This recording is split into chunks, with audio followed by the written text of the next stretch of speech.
Hello, everyone. We have Greg Hemmings right from the Atlantic side. He's the CEO and founder of Hemming House. Just a bit of background about Hemming House. Hemming House Pictures is an award-winning film production company that specializes in social change making. This was founded by Greg Hemmings in 2006. Greg, thanks for joining us today. This is our first podcast at CAM Institute of Design, where we would like to kind of, talk a bit about what is it like to be a filmmaker, and what is it like, where's the industry is heading towards, and the impact of design, how it is going to make a change in the near future. So we're going to discuss a bit about, and also, of course, about your experience in this industry in the last 20 years almost now. Like, I'm sure you had this passion before you founding this company. So over to you, Greg. You can give us a bit of introduction about who you are and how you're able to kind of come up with this passion towards this, and how you developed the name that you've developed over the years. And then we move on to some of our questions that we have for you today. No problem. Well, thank you, Kamran, for letting me be the inaugural guest. Like, that's awesome. I'm actually no longer the CEO of Hemmings House. Steve Foster is now the CEO. After many, many years, I've given myself a promotion, and now I'm the executive chairman of Hemmings House, which is really cool because it allows me to do a whole bunch of other projects at the same time. But we've been producing commercial videos, like TV commercials, web videos, marketing videos, for 2006 when we incorporated this company. But also we've been doing television for broadcast, documentaries, TV series, and we've filmed all over the world. And I've really been drawn to, drawn to the power of film to create some sort of a positive impact. So obviously we all understand that movies are there to entertain, right? We fully get that. But some films will entertain, but they'll also educate. Yeah. And then other films will entertain, educate, and then inspire movement of some sort. And I'll use a documentary that we're working on right now as an example. It's called Chasing the Current, where the people who are going to pay for the idea, you have to pitch it to them in a way that they can imagine it, right? Yeah. So when we come up with a concept, when you say concept, is that in the writing, or will there be some visuals to it? Like, yeah, it's both. So if we come up with a concept, usually for a documentary, there's a person involved, typically, right? So we get to know the person, get to know their story that we're following. And if we think, if we think it's a compelling story, we'll then write a one-pager. Okay. Just a one-page document with the log line, which is one sentence about what the film is going to be. It's like the value proposition types. Okay. Well, it's one sentence about what the show is about, right? And after that one sentence, then we do a synopsis, which is 2 or 3 paragraphs max, where you can fully understand what this documentary is going to play out just by reading it. Okay. And yes, we design a deck, a pitch deck with some visuals. So that's all good. But then we shoot sizzle reels. So sizzle reel can be as complicated as sending out a full production team for a day and getting shots of what this film is going to look like. Okay. Or it could be something simple as what we're doing right now, a Skype or a Zoom recorded. So at least the person who we're pitching to can see what Kamran looks like. And design element in the pitch process is critical, because you really need to make people believe in the greater project through a very small and very low budget process. So as you know, that CGI is such a big part of movies now, and you being a filmmaker, how do you think CGI has shaped the world of films in this time? Well, it's incredible. Like, we don't work a lot with CGI because we're mostly documentary. A little bit of CGI from time to time, special effects when we're working on commercial projects. But I was just watching something the other day about the upcoming Gotham Batman Yeah. project, and it was just so cool to see how in the sound stage in the studio, it's just completely surrounded by these massive LED screens. Yeah. So and it's so realistic because you got shallow depth of field lenses, right? So this window and this brick and everything here is just a big TV screen. Yeah. A massive TV screen. And that's a game changer because you can have as many CG effects as you want that's projecting there. You know, you could have, you know, ships going by, you could have dinosaurs, whatever. That's a replacement for the green screen, right? Like It's a brilliant replacement to the green screen, and it's real time, which is very cool because the actors can actually, in a green screen, you don't know what you're acting to. yeah. With the monitor, if you've got a dinosaur chasing you, I keep on thinking Jurassic Park, Yes. you actually see it and in your face, like, ah, Yeah. you know. So I'm just throwing that out as a really neat example where the technology has come to a point where it really it can interact with the emotions of the actors, you know. I also think about you know, everything that's come since the Matrix, you know, like think about what the Matrix did in cinematography with the slow motion you know, action fight scenes with those ring of cameras with, I don't know, 150, 200 cameras around. Like that's a very analog approach to special effects, but it was a game changer on how people capture movement. The way that movies are made these days, you know, is very much different than what it was like 20 years ago. You know, it's all thanks to the software that we've been using, like Houdini, Maya, Nuke, you know, and more, you know, Blender and things like that. So what would you want to tell the upcoming generation, you know, in order for them to pursue a creative passion in the design or filmmaking? So every one of those people in a credit of a movie who worked on the movie, they are storytellers, right? So even right down to the people who are bringing the craft services, the food to set, they are part of the storytelling process, right? Yeah. Even though they're a support to the creative, like they're critical. Yeah. So I think it's realizing that you know, if you're studying any sort of design, from drawing to you know, computer graphics to anything, to CAD to architecture, whatever it is, you're helping shape a story, some sort of a story. It's a process. And this is an architect friend told me this. I thought it was great. Everything that's ever been designed ever has been drawn first. Yes, it's not from everything. Yes. So like, yeah, the pen in your hand has been drawn. Somebody drew that pen before it was actually manufactured, right? So it's like, you know, something as basic as taking a sketching class actually is what you need to do to get up to the place that you might want to be working on the next you know, awesome huge CGI effect Hollywood feature, you know.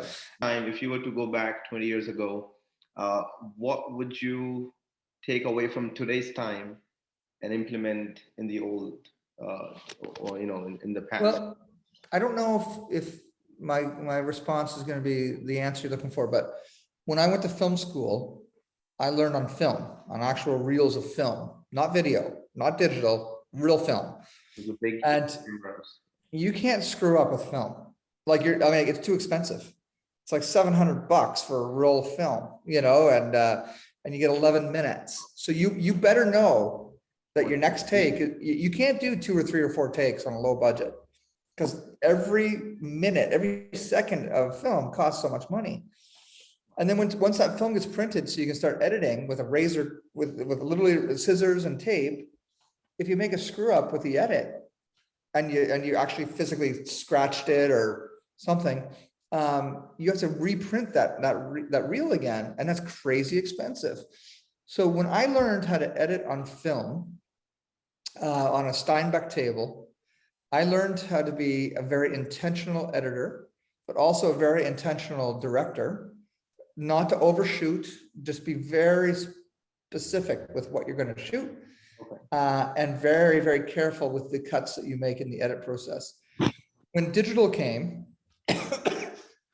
I just learned to learn. I learned how to figure out Final Cut Pro, Adobe Premiere, Avid, whatever. And all those systems, they work very similarly. Anybody can learn how to edit on iMovie or Premiere. Like it's not rocket science. But what I did learn that I couldn't learn if I started today, in the same way anyway, is that very careful editing process and that very conservative, be very intentional. And that again goes back to design. You know, back in the film days, you knew exactly where you're going to cut everything. You had to. It had to be laid out and architected before you actually take the risk of slicing a piece of film. You know, and so the part of the answer is just knowing the basics or the fundamentals, the first principles is the most important thing. The softwares are critical depending on the application that you're trying to do. So my suggestion would be if learn the first principles first, and then if you are looking to get into CGI, well, you better figure out the right softwares. But I think the best way to do that is just to become technically savvy, to learn how to learn. If you can learn how to learn computer software, you'll be fine. But you still need those basics of design. One thing that defines you, that you're one successful filmmaker. What is that one thing that what helped you basically become a successful filmmaker in the past 20 years? Because I know you've got another award this year, and then you're already doing some projects abroad. Your film was has premiered in Peru, and then UK, so you're traveling places. So how the transition has happened, and how you have come this far, and how what was the success behind this, the secret behind One secret and one only: surround yourself with a team, attract a team that is smarter and more talented than you. Critical. And the other part is, you as a director, you might have the vision, but it doesn't mean you're the boss or that you are better than anybody else on set. But recognizing that every single person, every team member around you, you couldn't do it without them, right? So respecting your team, giving the team praise and gratitude, and making sure that they get as much spotlight as possible, keeping your ego limited to a healthy dose. So many people in the film world, they got inflated egos, and that leads to abuse, power structure issues, and we see all this crap on the news all the time, like Johnny Depp, all that crap. It's like these people get so much money and so much power and so much ego, and directors are like that. People like technicians are like that, who become rock star status. You got to keep it real, stay humble and collaborative, and that's it. That's simple. I think we have covered all the aspects of being a nice and a gentleman like yourself. I think we could see in you that all those qualities that you mentioned there.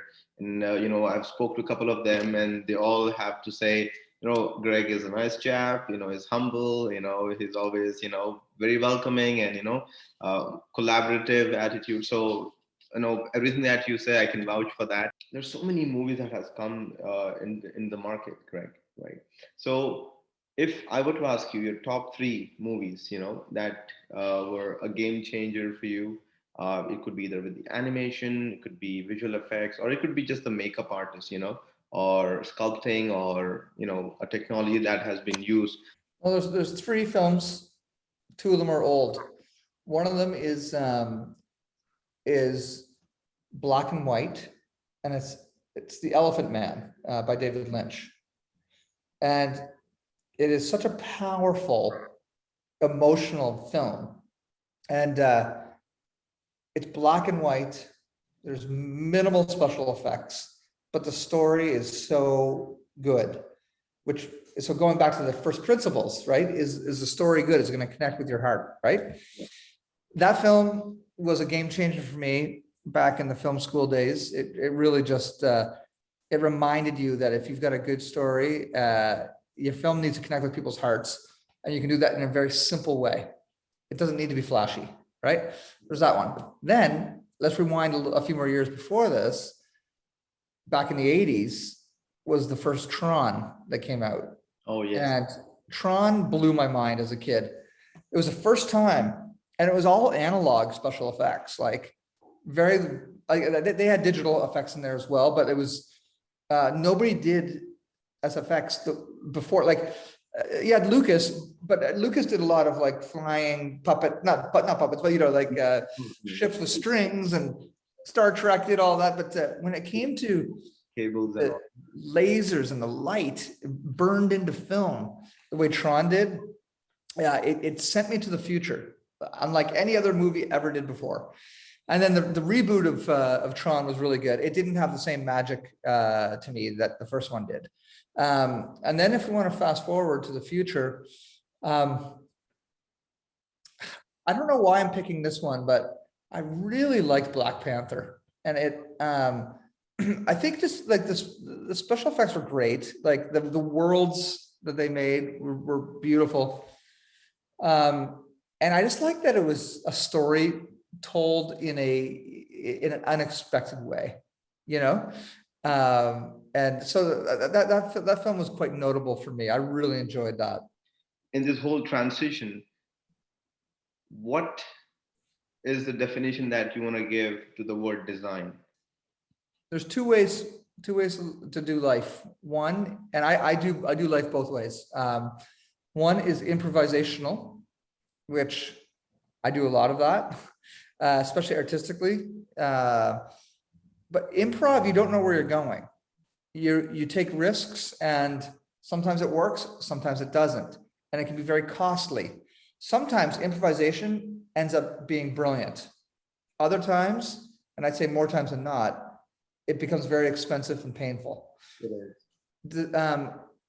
If you go the design route and be planned, you are eliminating chaos, you're eliminating risk, and you've got a vision at the upfront of what the end's going to be, and you've got a much better chance of getting there. So and that's design for me, is like being planned and being organized and having a vision and getting the steps to get to that vision. And speaking of chaos and the opportunities, we know for a fact that Toronto, Vancouver, Montreal are known for the Canadian movie production hubs. But for you to start something that insane, I'm sure you must have been asked 100 times when your movies goes. They ask where you're from. I'm sure you must have been asked many times. But I just wanted to know. I want a different answer, of course. But why did you start right from here? There is nothing really in St. John when you were starting. I'm not sure, what made you start. You could have moved to Montreal or some metropolitan cities as well. So yeah, why St. John?